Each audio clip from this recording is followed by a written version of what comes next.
हे राम, या तो बादलों को भेज दे या फिर मौत को। अब बिना पानी ऐसे और नहीं तड़प पाएंगे। रेगिस्तान की तपती धरती पर खड़े लोगों की यह पुकार आसमान तक पहुंचती थी, लेकिन आसमान खामोश था। कभी कभी इतिहास बड़े शहरों में नहीं लिखा जाता। कभी कभी वह एक छोटे से गांव के टूटे हुए घर के कोने में, पुरानी मोटरों, जंग लगे पुर्जों और एक बच्चे के जिद्दी सपनों के बीच जन्म लेता है। भगतपुर, एक सूखता हुआ गांव। राजस्थान के दूर दराज इलाके में बसा था भगतपुर। एक समय था जब यहाँ की मिट्टी से खुशहाली की खुशबू आती थी। तालाबों में पानी छलकता था, कुएं मुस्कुराते थे और खेतों में लहराती फसलें हवा से बातें करती थीं। लेकिन समय बदला, बरसात रूठ गई, धरती की कोख सूख गई।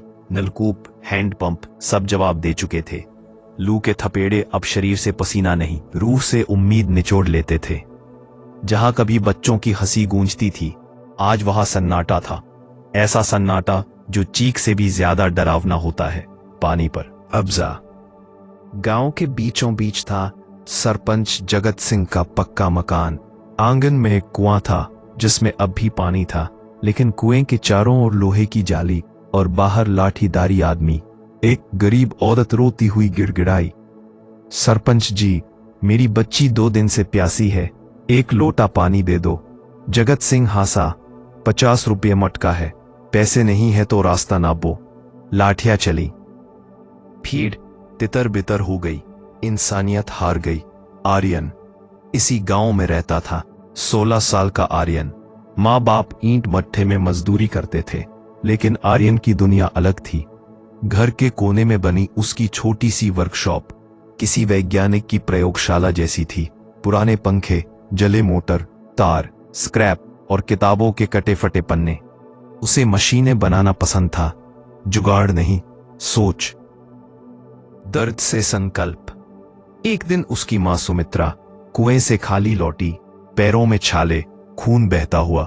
आज पानी नहीं मिला, यह कहते कहते वह गिर पड़ी। आर्यन ने मां के जख्मी पैर देखे। उसकी आंखों में आंसू नहीं आए, उसके भीतर संकल्प जन्म ले चुका था।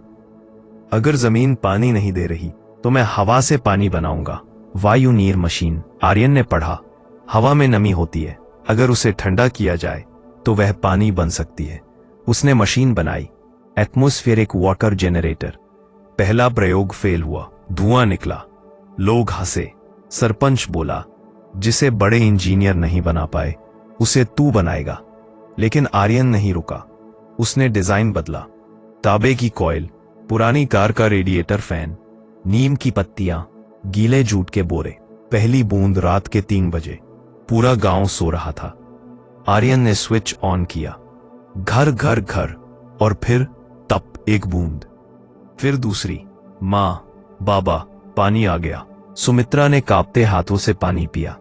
वह रो पड़ी। चमत्कार नहीं, विज्ञान। सुबह गांव इकट्ठा हुआ। सरपंच भी आया। पानी चोरी का है, उसने चिल्लाया। आर्यन बोला, यह मेहनत का पानी है, आप जमीन रोक सकते हैं, हवा नहीं। उसने पहला गिलास मां को दिया। भीड़ बोली, कितने पैसे लोगे? आर्यन मुस्कुराया, ये पानी मुफ्त है। गांव का जागना लोगों ने चंदा इकट्ठा किया। नई मशीनें बनी, दिन रात हथौड़े बजे, वेल्डिंग की चिंगारियां उड़ी। 15 दिन में ड्रम भर गए। अब न लाठियां थी न लड़ाई। सरपंच का झुकना। जगत सिंह चुपचाप आया, सर झुकाया, मुझे माफ कर दो। आर्यन ने पानी बढ़ाया। हवा किसी से भेदभाव नहीं करती। अंजाम, सरकार आई, मीडिया आई, आर्यन को राष्ट्रीय सम्मान मिला, बड़े शहरों से ऑफर आए, लेकिन उसने गांव नहीं छोड़ा। जहां प्यास है वहीं समाधान भी है। सीख, समस्या कितनी भी बड़ी हो, हल हमारे आसपास ही होता है। जरूरत आविष्कार की जननी है, लेकिन जिद उसकी आत्मा। वीडियो पसंद आए तो प्लीज लाइक करें, सब्सक्राइब करें।